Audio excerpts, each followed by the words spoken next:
Pre, open ML, open. Tara. Wait lang. Wait kita ko lang gam.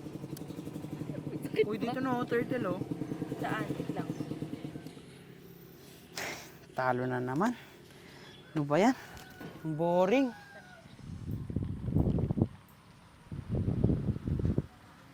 Ano yun? Ano kaya to?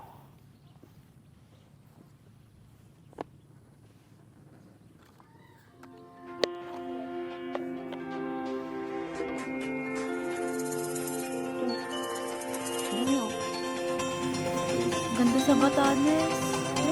Sabi niya dito. Wait lang. When I was growing up, I was told in school that my country was colonized by Spain. Ang ganda na dito.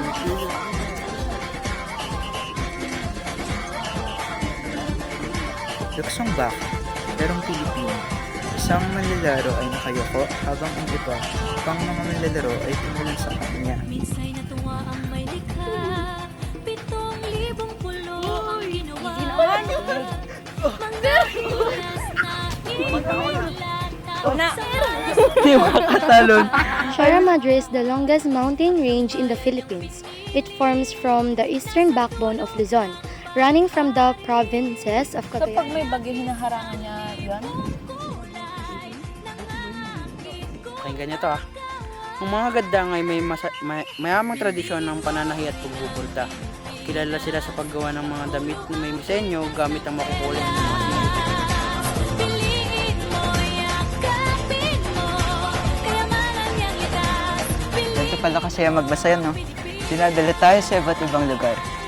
Kaya mas laging na-appreciate ang Pilipinas. Ang ganda din ng mga ibang kultura. Nakita mo yung tradisyon ng gadang? Ang ganda nga nun eh. Tapos pagbubulta. Pinag-usapan natin yung kanina. Ito nga pala yung Sierra Madre. Ito yung tumitekta sa atin sa... Mahigit ng 330 years. The Philippines is comprises 7,107 islands. So mga bata, malagang pagbabasa kasi syempre madami tayong matututunan doon at malalaman. Alam niyo ba yung Kalabaw na to ang pambansang hayop ng Pilipinas? Oo, tinutulungan din nila yung mga farmer. Galing, no? Yun nga rin yung nag-aararo sa palayan. Pilipinas, kapulo ang kwintas ng perlas. Piliin mo, yakapin mo, Ang Cagayan River ay ang pinakamahabang ilog sa Pilipinas. Oo. Alam niyo ba yung Cagayan River ay ang source ng tubig ng mga magbubukid?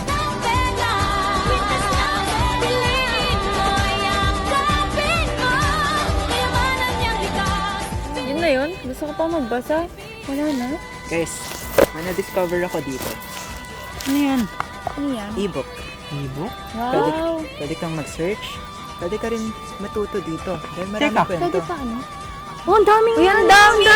Pwede mag-download yan? Pwede. Ang dami nating matututunan dyan.